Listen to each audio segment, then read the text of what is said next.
Hey everyone, welcome back to the channel. I saw this article from CNBC a couple weeks back and it's been on my mind and I kind of wanted to comment on it. I was thinking about how I could talk about this sort of issue since it brings up a decent idea. The article is titled, "You Should Keep Your Checking and Savings Accounts at Different Banks.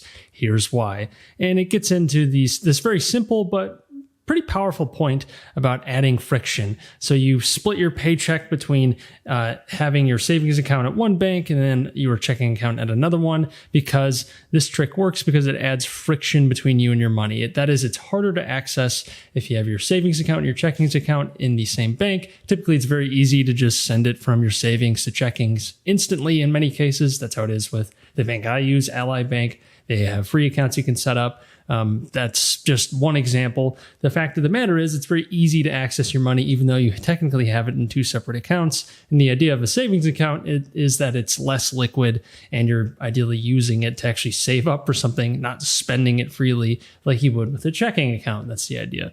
But that's the main point that this article makes. It's not very long. It's just a few paragraphs, really. And it talks about how you should split your money that way, have some of it go to a savings account in one bank that is harder to access potentially, and then have your actual spending money go through a checking account at a different bank. The friction point is really the key idea of the article. But why don't we take this a step further? Since, okay, that makes sense with the savings and checking account, but in both cases, you're just keeping cash on the side. What about taking this a step further and actually investing this money, or at least investing the money that you would be saving and creating a much bigger level of friction, and one that ideally would entice you to invest for the long term and be very intentional with where you're putting your money rather than just piling it up in a savings account with no real purpose. Because right now, money in a savings account is making practically nothing in interest, so you're shrinking to inflation. And if you're not being intentional with the money when you do end up investing it and you don't actually convert with a great investment, that's a big opportunity cost right there. You have inflation wearing down the value of that money over time, and if you don't convert on a great investment, well, you just lost out on all the potential gains you might have had you invested it. And if you do invest your money, you're creating usually a much bigger level of friction compared to something like a savings to a checkings account. Let's say you invest your money in a stock portfolio and you actually put it into the market. In order to actually get that money back out and use it, you can do one of a couple things. One of those is actually selling the stock, in which case you're going to trigger some taxable event. So that's some friction right there. Do you really want to pay the taxes or trigger some sort of taxable event by selling the stock? But another way to access it would be using something like margin. And that is another layer of friction. Do I want to take out debt to actually access this liquidity and pay interest on that debt and add a new layer of risk to actually taking out this money? The fact of the matter is you have a new layer of considerations to make when you're trying to access this money once it is invested. And it really makes you think, do you actually want to take your money out to spend on something that you might not necessarily need? It really makes you question, okay, am I going to sacrifice my financial future by pulling money out of investments and triggering some sort of event or adding risk to my portfolio by taking out debt? Do I want to do that to pay for this item? Is that really worth it? Whereas if it's just cash in a savings account, it's like, okay, I could leave this in cash. It's making nothing anyways. And it's harder to kind of factor in that opportunity cost of spending the money on something else when it's not already invested. At least the way I look at it, when something is in cash and you spend it, the sort of impact on your overarching portfolio is less concrete because it wasn't invested there in the first place. And it's a little bit more abstract in that sense. Whereas if it was invested, not only is the portfolio balance getting smaller, but then you have to worry about taxes or worry about interest costs. And it's a much bigger layer of friction, going back to this CNBC article and its main thesis. That layer of friction really forces you to carefully weigh your options. And the more illiquid the investment, the bigger this layer of friction becomes. When you invest in something like a piece of real estate, it is much harder to pull the money out compared to, say, a stock portfolio on a publicly traded liquid stock that you can easily sell off. Sure, it's going to trigger taxes and all that stuff that I've already mentioned. But with money in a piece of real estate, it can be a lot slower to get your money. You might have to do a cash out refinance or to actually take out like a line of credit via HELOC or actually sell the property, which could take over a month in some cases, often many months, depending on the market you're in. So it's much less liquid liquid in that case. Now, this is a double-edged sword, of course. When you invest your money, it is less liquid. And that means if you do run into an emergency, you're not going to be able to easily access those funds. And what the CNBC article mentions is the importance of having emergency funds ready to go, or at least emergency liquidity.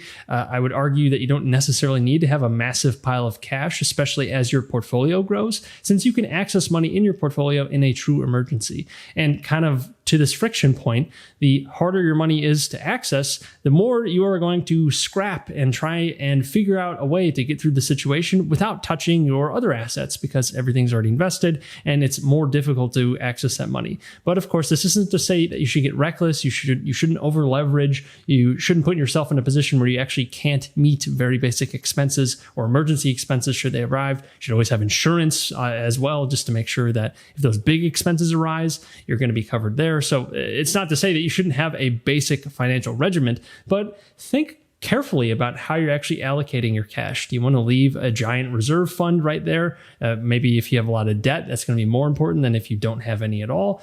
For example, if you're debt free and you have $100,000, do you really need to have 10% of that portfolio in cash for emergencies? Or does it make sense to fully invest that because, well, you don't have any debt to worry about? There is market volatility there too. I'm not saying you should do that or should not do that. It's totally up to your risk tolerance, but it's just food for thought.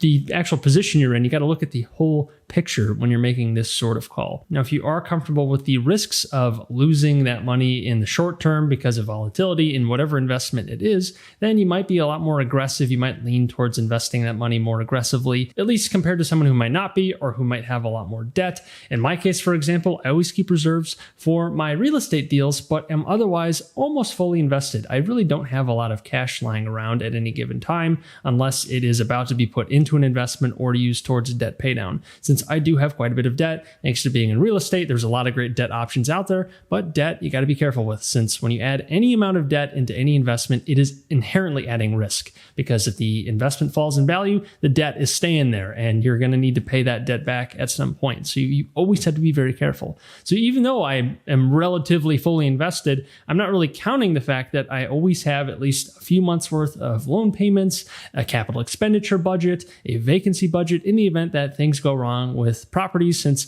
they inevitably will at some point. You got to be ready for it. And that's part of the game with investing. I kind of treat it as a sort of expense ahead of time. It's like a prepaid expense rather than just leaving a giant cash pile that's not really doing anything. It's kind of like paying for expenses in advance. That's how I view it in my head. I don't really look at it as accessible cash at any given time. It really is to pay for property expenses. So I separate it that way. And speaking of friction, for my Indianapolis property, that is actually in an LLC. So it's not even my personal funds. It is my business. So that is an extra layer right there. Legally speaking too, the business is self-contained and I can't commingle my funds unless I want to eradicate the whole point of having an LLC in the first place, which is to limit your liability and ideally create some form of asset protection. Of course, you should speak with an attorney if you're trying to do something like that. And I am an attorney, but I'm not giving you legal advice because I don't know what your situation is and I don't know what works for you. And you got to follow a lot of different rules when you're doing something like using an LLC or any entity for that matter. So do speak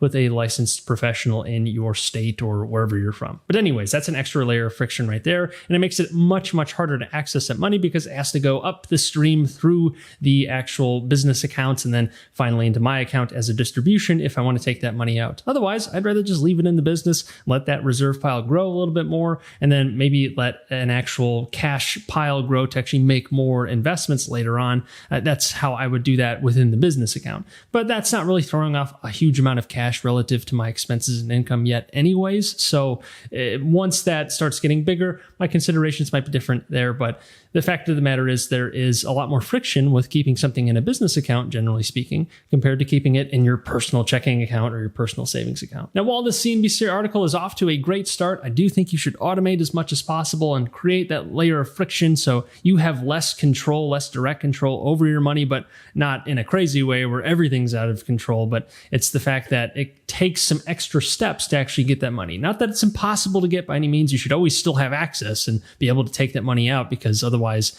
what's the point? If there's no way to actually tap into the money at some point, then is it really yours? So it's just adding that layer of friction so that it makes you think, a lot more carefully about the decisions you're making with your finances, and that should keep you more honest towards your financial goals. I would definitely lean towards investing more. The CNBC article is taking kind of a baby step and saying, hey, why don't you split up your accounts between different banks so it's harder to access your cash that way? You have to think about it a little bit more. And I think that's a great first step. If you want to take it further, you can invest it. If you want to take it even further after that, you create different entities and you're running businesses within their own sort of world. So it's hard to actually get it back into your pocket, or not really hard, but just slightly harder. You have a slightly greater amount of friction, and that really can have a lot of value over the long term with how emotional we as humans can be. Anyways, that's all I had to say there. I hope you guys got some value out of this or found it interesting. If you did, be sure to smash that like button, since that would help the channel out a lot. And if you like this sort of content about personal finance and investing, then be sure to subscribe, since I put out new videos every single week and wouldn't want you guys to miss out. And check out the free stuff and the affiliate links in the description below. But until next time, take care.